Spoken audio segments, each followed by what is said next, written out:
Welcome, everybody, to another edition of the Inside ND Sports Podcast. I'm Tyler James, and I'm joined once again by the one and only Eric Hansen. Together, we cover Notre Dame football, recruiting, and more for InsideNDSports.com on the Rivals Network. The Inside ND Sports Podcast is presented by Dead Soxy, makers of the best premium socks I've ever owned. Step into the new year in style. If you haven't made the move already, you really need to experience the difference a quality sock makes. Go to deadsoxy.com and enter code LUCKY at checkout to receive 25% off all orders, including sale items. As they continue to grow, Dead Soxy wants to extend a special thank you for the continued support of the Inside ND Sports community. The folks at Dead Soxy are constantly striving to improve their quality, relationships, and customer experiences. I know they've spoiled me with a gift box of socks over the holidays, and hopefully you've spoiled yourself with some Dead Soxy socks as well. Remember to enter the promo code LUCKY at checkout for 25% off all orders, and Happy New Year from Dead Soxy. We have a special podcast for you today with the breaking news of Sam Hartman's commitment to Notre Dame. We recorded an interview with Conor O'Neill of Deacons Illustrated, who first reported the news that Sam Hartman would be coming to Notre Dame before Wake Forest played in the Gasparilla Bowl. We wanted to get this podcast to you before we get our full podcast out for the week, so we will be back on Friday with a podcast featuring Mike Golick Jr. and the questions that you all have submitted. But until then, enjoy this interview with Conor O'Neill. Sam Hartman is Irish, as Deacons Illustrated publisher Conor O'Neill reported prior to Wake Forest playing in the Gasparilla Bowl. Quarterback Sam Hartman has made the decision to transfer to Notre Dame. Conor broke the news, which took a couple of weeks to officially come to fruition, so we wanted to speak to him about the incoming Notre Dame quarterback. Conor, thanks for joining us. Thanks for having me, guys. Appreciate you giving me the shout out and giving me credit on the board there with the story coming out. It seems like a lifetime ago. It was about 2 weeks. Yeah, I mean, if this would have went another way, you would have been the whipping boy for not just Wake Forest fans, but some Notre Dame fans as well. So I'm sure there's at least a little bit of a sense of relief to this. How surprised were you when you first heard that Sam Hartman could potentially be transferring rather than jumping into the NFL draft? I guess not all that surprising, only because in the previous 3 to 4 weeks, we had a couple media sessions with Dave Clawson, and he was asked specifically about Sam. And, the first time it was like, I still think Sam's number one goal is to pursue the NFL, but if he has a chance to make life-changing money, then we can't fault him for that. And that felt like a complete departure of everything in the calendar year 2022. Like, Sam came out after the Gator Bowl in 21 and was saying, like, one more ride, run it back, one of those types of things. So I went to spring practice and confirmed with him, like, hey, you have 2 years of eligibility, but this is going to be your last season. And he said then, yeah, this was his last season. He never specifically said, I'm going to go to the NFL. But you just figure a guy with his pedigree of 4-year starter at that point, this was his 5th year starting. Like, he's going to pursue the professional route. But as the season went on, it was kind of there was a little bit of moving parts. As I mentioned before we came on, like, those guys get those draft grades, and sometimes they're pretty unapologetic. They're pretty harsh, and they can give some harsh truths. And I'm not gonna say that Sam thought he was a first-round pick and it came back that he was an undraftable player, but I think it was a little worse than he thought. And I think that really opened up his eyes to, hey, I can go star in a different system, in a pro-style system. As much as Wake people will hate to hear it, the slow mesh perception does not do it any favors when it comes to projecting to the NFL. And so I think that's where really, like, the snowball really picked up steam in the 2 or 3 weeks leading up to the bowl game. It's when I try to go backward through his career and stuff, there were some critical junctures. So you wonder if this would have ever worked out, if Kendall Hinton doesn't get suspended, if Jamie Newman doesn't jump into the portal, and go to Georgia and then not play. You know, maybe Sam would have transferred earlier, but it does feel like there's some destiny here with his career. Oh, there's a full book to be written about Sam's football life, and it's probably a two-parter where you have got to talk about the high school years and then the Wake Forest years, and then I guess we're throwing in the epilogue here is the Notre Dame year. No, in high school I can't remember the name of the school. He was at one Charlotte area private school as a freshman and didn't play until the state championship, and came into the state championship against Davidson Day, and had a good game. His team still lost. Davidson Day's coach was Will Greer's dad. Chad Greer is pretty famous in the Carolinas as a quarterback guru. And so he basically said to the Hartman family, hey, your son is being misused. Why don't you bring him to Davidson Day? Sam goes to Davidson Day in his sophomore year. He plays great. He's a starter. The week of the private school state championship, his adopted brother died in a self-inflicted situation. He was a receiver on Elon's football team. I'm very familiar with it because I was working in Burlington where Elon is, and I'm an Elon alum. And so, anyway, there's this legend out there. Chad Greer goes to the Hartman's home the night that they found out everything, and Sam's older brother was inconsolable, did not want to talk about anything. Chad goes to Sam and he's like, hey, you don't have to play in this state championship game. Nobody expects you to play. And Sam just looked at him and said, I'm playing. I can't remember what number Sam was wearing before that season, but he trots out in the state championship game and he's wearing number 10, which is the number that his adopted brother had worn previously. That's why Sam wears number 10. Hopefully he gets number 10 at Notre Dame. I don't know. I'm not familiar with the roster there, but so yeah, I just transferred out. Yeah, Drew Pine was number 10, so it is freshly open. Well, again, destiny. Right. You probably don't want Sam's entire high school story. But there's so much more there. I mean, from the medical situation that popped up before his junior year, that's related to the situation that cost him a month this year and cost him the season opener against VMI. Then his school shut down. Like Davidson Day, they cut off the football program cold turkey. Chad Greer went to a school north of Charleston in South Carolina that was winless in their first year, and Sam transferred down there so he could keep playing for him for his senior year. Went to live with his mom, got featured on the Netflix documentary QB1. So, and then he comes to Wake Forest and it's like, all right, it's going to be normal. He's in this quarterback battle to be number 2 with Jamie Newman. Then in June, they announced a 3-game suspension for Kendall Hinton, and quarterback battle for QB number 2 becomes the battle for QB number 1.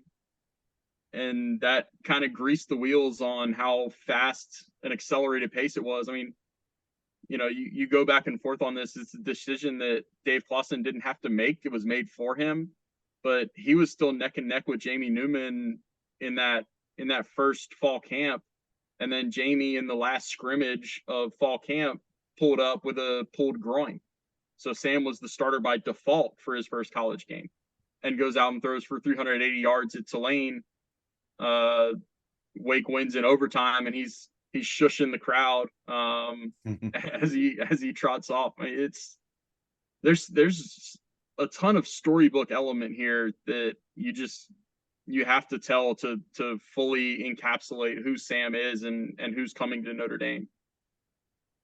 The thing that sort of cements, or to me, like how long Sam Hartman has been playing college football, is that I think it was his 4th career start was against Notre Dame. And in that game, he played against Ian Book, in Ian Book's 2nd career start. Ian Book's been gone for 2 years now and won the most games of any quarterback in Notre Dame history. Like he played a lot at Notre Dame too. And Sam Hartman is still going to be playing college football. So, and it's interesting because I think there's some parallels there and just sort of the length and the longevity of their careers, and that Ian Book played for Notre Dame for a while and Sam Hartman played for Wake Forest for even longer. I think Sam Hartman is a more prolific quarterback. Obviously, I mentioned the wins for Ian Book, but at the end of Ian Book's career, I think Notre Dame fans were fine. Like, okay, we've seen what Ian Book can do. We want to see if someone else can has a higher ceiling than Ian Book. Is there any of that with Sam Hartman, or is the reaction to this like, man, I can't believe we're not going to have Sam Hartman next year, and can we possibly do better than what he was at Wake Forest? Yeah, there's a ton of that. Not necessarily from those within Wake's building, but from the fan base, absolutely. I think the Louisville game helps that. Right. That disaster of a third quarter. Wake had just entered the top 10. They're tied with USC in the top 10. I had written off of the Boston College game. They win this game against Boston College by 28, and they played really pretty poorly. And it's like, this team is just on a rocket ship. Clemson's undefeated. It looks like they're going to go to the CFP, and Wake is going to get the Orange Bowl, which is best case scenario. Like, Wake is going to finish with 10 or 11 wins, and they're going to go to the Orange Bowl, and turnover. I think there was a 3 and out in there somewhere. Turnover. 2 of them are pick sixes. And it was just, that kind of started this trend that I've seen where it's like, okay, we've lived through enough of these Sam Hartman games where one turnover becomes 3 or 4 in a row. The Mayo Bowl against Wisconsin in 2020 felt like that. His freshman year, he had turnover issues. It was more like 1 or 2 plays every game. He'd make some kind of play where he was clearly thought he was back in high school, and he's a 170-pound, 6'0" kid trying to outrun like Brian Burns at Florida State, or I cannot remember. Jerry Tillery was the big time Notre Dame lineman that got after him that day. Just those kind of and 2 games after he played Notre Dame, he played Clemson, and that defensive line that had 3 first-round picks. So he's always had those spurts in his career, whether it was freshman year, 1 or 2 games, and then in the last 3 years, it's really just been limited to these, one flash of turnover problems. Like, it was the ACC championship against Pitt was 4 interceptions, I think 3 in the second half. Wisconsin was all 4 interceptions in the second half. Louisville was 6 turnovers, all on him in 1 quarter. The Carolina game wasn't a rash of turnovers, but it was an interception with, I want to say, 2 or 3 minutes on the clock that let Carolina go down and win the game with a field goal when Wake was up 2 deep in their territory. 3 interceptions at NC State after the Louisville game. So it's just that kind of, there's so much appreciation for what Sam has meant to Wake's program, but it's such a balancing act because it's also, all right, we got a little bit of a taste of Mitch Griffiths in the season opener. Mitch Griffiths looks more like John Wolford than Sam ever did. That's nothing against Sam. It's just, body type and arm strength, live arm, that they're ready to see somebody else at quarterback. Well, I'll tell you, I was a big John Wolford fan. I thought he was really good. Hartman is interesting because I remember him from that Notre Dame game in 2018. And I thought, this guy is going to die before he finishes his career. He's getting hit so hard and he's so little. And then, I intermittently followed Wake partly because of the Jamie Newman drama, but they didn't end up playing in 2020. And then all of a sudden, Hartman is this more accomplished quarterback. And I watched him 2 games this year, the Clemson game and the Gasparilla Bowl, and I went, wow, I can't believe this is the same kid. So he certainly improved year by year. Do you feel like he could push Notre Dame into the playoff, that he could nudge them, that he's good enough to be that kind of quarterback? that could not only maybe get them there, and you don't know their whole roster, I'm sure, but is he the kind of quarterback that could win a game on that stage, assuming that he has the people around him? Yeah, it's got to come down to the people around him.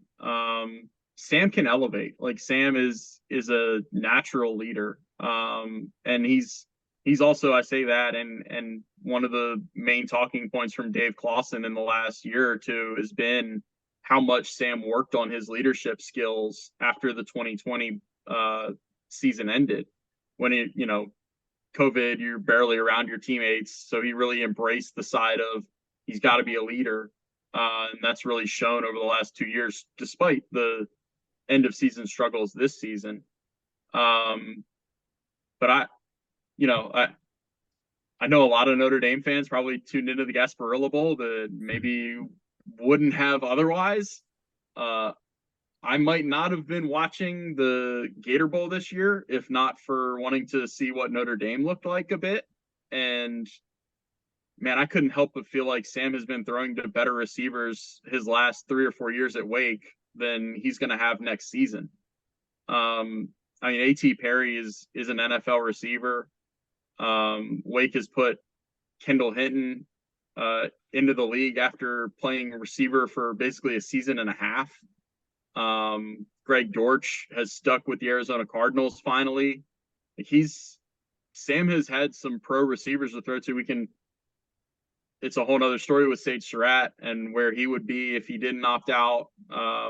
But he looked like he was on that track to be a pro also.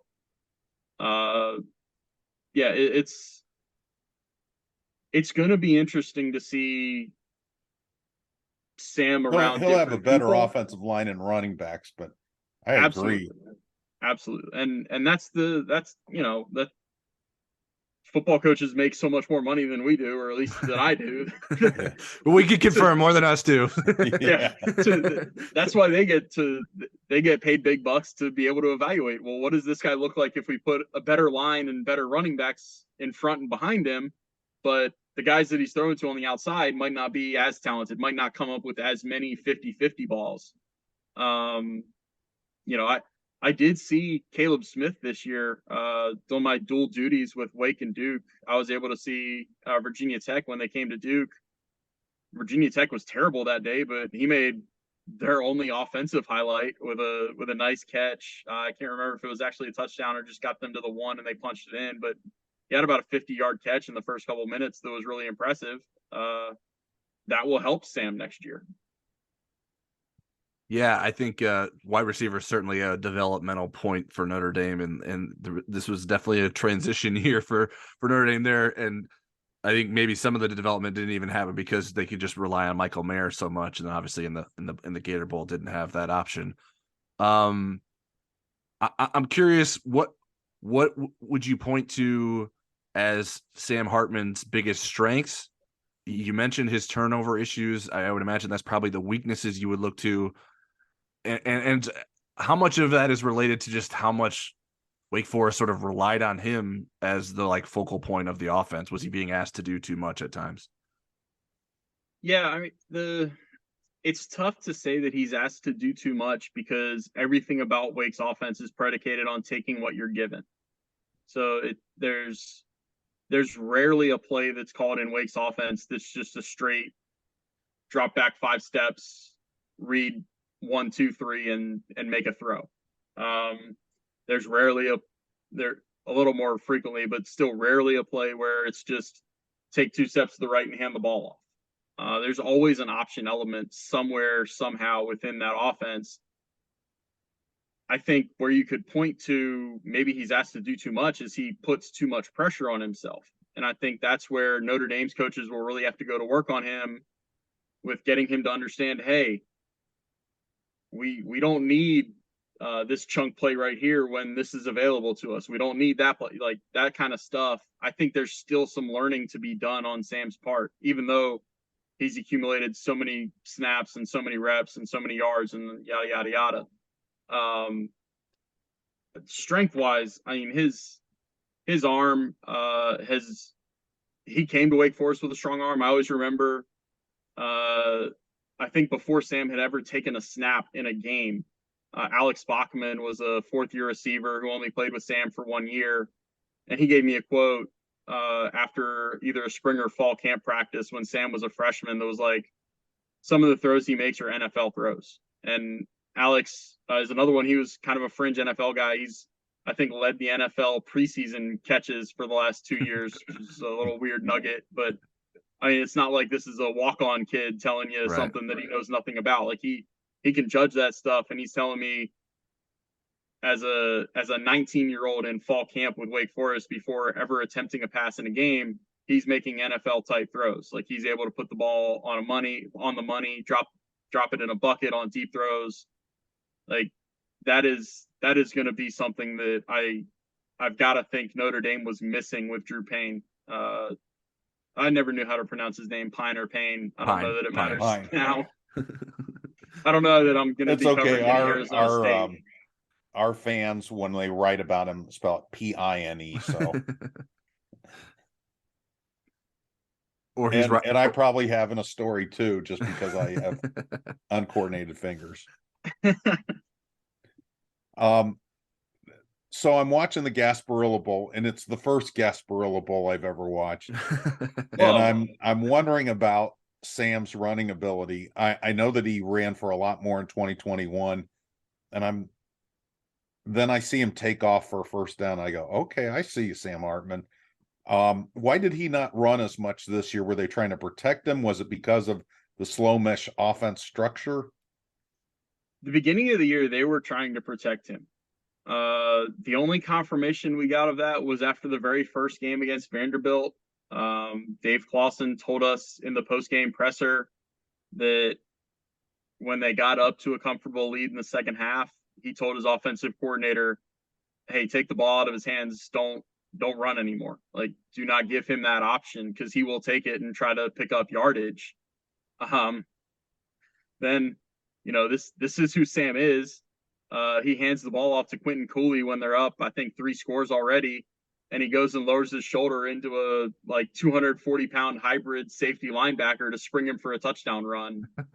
That was his last snap of the game in related news. So my hunch and watching every one of their games, both live and in replay review, when I can slow everything down and hit the pause and play button on the DVR so many times, they were a lot more cautious with him this year after that Vanderbilt game. We never got confirmation of that. Never really came up organically. I'm probably telling on myself. I should have been asking about it, but they're also, they're winning to a certain extent. It didn't really matter, and the offense was prolific without him running. But yeah, I think at least until mid-October, maybe the whole season, really, they were playing it safe with Sam. Sam, I think, was told. I think the only way to take the ball out of Sam's hands, he's such an ultra competitor, is to drill into him, hey, we need you for the whole season. We do not need you to get hurt. We do not need you trying to block hybrid safety linebackers. Don't run the ball as much. I think there was some of that went on, and that's why it's so intriguing to me what it looks like in Notre Dame's offense, what Tommy Rees incorporates to Sam's strengths, what Sam has to kind of adjust to in a new system. For those who aren't aware, I think we've talked about it in passing, but Sam Hartman had a blood clot issue in the preseason, and that included, or the solution to that included removing a rib. So that was part of the reason that they were protecting him early on in the season, and he did miss a game because of that.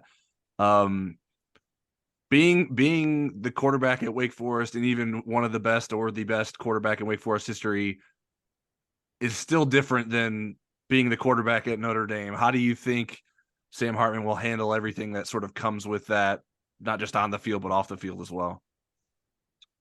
I mean, this is kind of where the first thing that comes to mind is the Terrell Owens gif for get your popcorn ready. I have nothing personal against Sam. I just think he did not always handle the media well and being the quarterback at Wake Forest. So I do not know how he will handle living in the fishbowl that is being Notre Dame's quarterback. That's something that I would have maybe somewhere between mild and serious concern about. Just because, he took the Clemson loss really hard this year. That double overtime loss, there's a lot more background I could give you on it, but basically Wake wanted that game to prove that last year winning the Atlantic was no fluke. Sure. And it's right there for him. I mean, you go back and watch the third quarter of that game. I think Sam Hartman in the third quarter was pitching essentially what amounts to a perfect game. Like, he's on the money. Every throw is exactly where it needs to be. Every throw is put in a spot where only his guy can make a play on the ball. And in the fourth quarter, he barely threw the ball, and they took the ball out of his hands. He was livid with that. He did not handle the post game well. Like, he abruptly ended it himself after one of my questions. It was just not a good scene. He was in there when somebody else was answering questions, and he cut off their answer to tell them something at the podium. It was not a good scene. And so I wonder, like, what happens if Notre Dame loses a game to USC? How does that play out? That kind of stuff, I will admit I don't have a handle on how he'll handle that. That was poorly worded, but yeah, it's just something that it's hard for me to look into the crystal ball and see how that plays out on a larger scale. Connor, one of the mysteries for me is, how did he have so few offers coming out of high school? If he was that prolific of a high school, was it just the size? Yep. I mean, Okay. It was, so that goes back to the medical issue he had between his sophomore and junior seasons of high school. Like, that's typically a huge summer for quarterbacks. And he did, by all accounts, I wasn't covering recruiting that much there. All of this has been learned kind of in retrospect for me. But he dropped down. That issue that he had going into his junior season, he was in the hospital for a good 3 or 4 weeks. His weight dropped to 120 or 130 pounds. Wow. It's something like that. It was a bacterial infection that resulted in the removal of a baseball-sized lump in his right collarbone. And that's another one where his high school coach came to see him in the hospital and said, like, hey man, we got a big rivalry game week 8. Like, that's the one that you're going to come back for. We want you to rest up. We want you to be good for that game. Don't worry about anything else. And Sam just told him, I'm going to be back for week 1. And Chad has told me, like, I was standing there in a hospital room and I'm like, yeah, okay. And then Sam comes back and throws for the first throw of that game, I think, was a 70 or 75-yard touchdown pass. I think he threw for one of the top 5 games in Mecklenburg, which is the Charlotte area county, one of the top 5 yardages all time in that county's history. There's been a lot of good quarterbacks that have come through there. Chris Leak is on that list, for the former Florida quarterback, who was the quarterback when Tebow was coming. We know the Florida. leaks from the whole CJ Leak decommitting to Notre Dame at the 11th hour.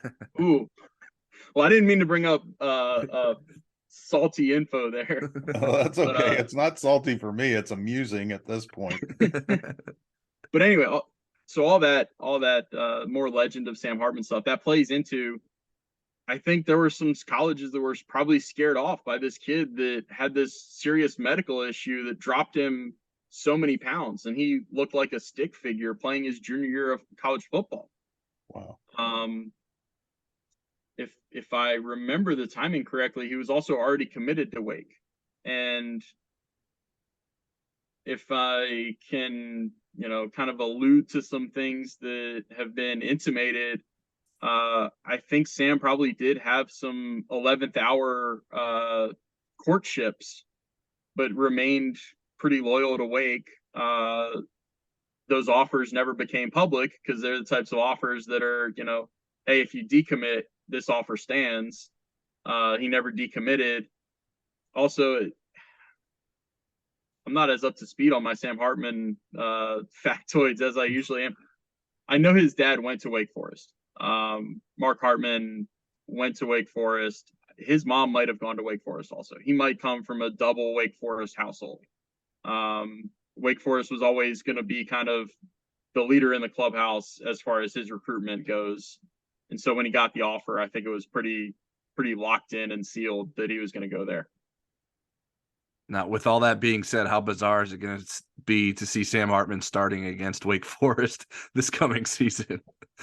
Man, the crazy thing is, I might have had this wrong because I think I only had him playing 5 ACC games. This is a season with Notre Dame having 6 ACC games. But when I looked at it, like every ACC game that Notre Dame is playing is on the road except for the Wake game. So that's going to be a weird one where it's like, oh man, he misses out on this return trip to Truist Field, which was BB&T Field when he was playing at it to start his career. But it's going to be weird. October 28th off the top of my head. I kind of, just because the 2020 game was supposed to be, I kind of wish this game was going to be in Charlotte. There'd be able to be kind of a hometown feel to it, and a hometown hero returns wearing the different jersey. That's more juice to a story, but it's probably a story that doesn't need much more juice. We can consult the record keepers on whether Sam will get like 43% credit for the touchdown passes he throws as far as going toward his ACC touchdown passes. So does he end up with like 133.8 career ACC touchdown passes? Boy, the name of the field at Wake Forest just seems like it should be named after a barbecue place, but if I had my druthers, it would be. I've lived down here for about 15 years, and I've rarely met a barbecue restaurant that I didn't like. But yeah, Winston and Charlotte are big bank towns. Okay. Well, the last one from me is I wanted to get your impressions of Tyler Buckner, and if you think if Tyler stays, if Sam would be the kind of guy that would take him under his wing and help him get better. I'll answer the second one first. I think that will be one of the main benefits of Sam coming to Notre Dame. Short of winning a national championship, short of a CFP berth, that kind of thing. Like Sam has mentored the hell out of Wake's younger quarterbacks. Mitch Griffiths is the incoming guy. Michael Kern was a year behind Sam. They both stayed at Wake Forest, and to me that alone shows me that these guys probably could have transferred out after 2 or 3 years of waiting behind Sam, and it's been an enjoyable enough situation. And it's not just Sam; it's the culture at Wake Forest. Like, this is where Dave Clawson gets some credit. Warren Ruggiero, the quarterbacks coach and offensive coordinator, gets credit. But by their account, Sam has done everything right in leading the quarterbacks room. And what's impressive to me about that is he kind of became the elder statesman by default when Jamie Newman transferred out after the 2019 season. So he's been the leader of that room for a long time. There hasn't even been some walk-on senior over top of him that's hung around. It's just been Sam. So I think he'll help Tyler Buchner tremendously in that regard. Granted, he sticks around. And now I've talked myself into that. I forget the first part of your question, Eric. What your impression of Tyler was as a quarterback? Granted that he hasn't played in 10 games. Yeah, it's so hard to judge a quarterback when they're not in rhythm. It's hard to get in rhythm when you just start practicing. I mean, for 2 weeks? Yeah, they had 10 practices. Yeah, I liked his running ability. I thought his running ability looked a little better than Sam in 2020 and 2021 versions of Sam. Looked a lot better than what Sam ran for this year. And we've already talked about the limitations there. But the throws, I mean, I think Sam has a better arm. I don't think that would raise too much concern or criticism unfairly. But you can improve an arm. You can improve that with a year of competition, with a year of kind of learning from a veteran. And I would see that playing out pretty well for Notre Dame in the years to follow. Well, all right, Conor, that's all we have for you. We really appreciate you taking time to talk to us. And obviously, as we've previously expressed, appreciate you taking time to share your reporting with us a couple weeks ago before the Gasparilla Bowl, which really turned up the heat on the awareness of what could potentially happen here with Sam Hartman and Notre Dame. So thanks a lot. And anyone that wants to keep up with the future Wake Forest quarterbacks could do so at Deacons Illustrated. Thanks, guys. Appreciate it.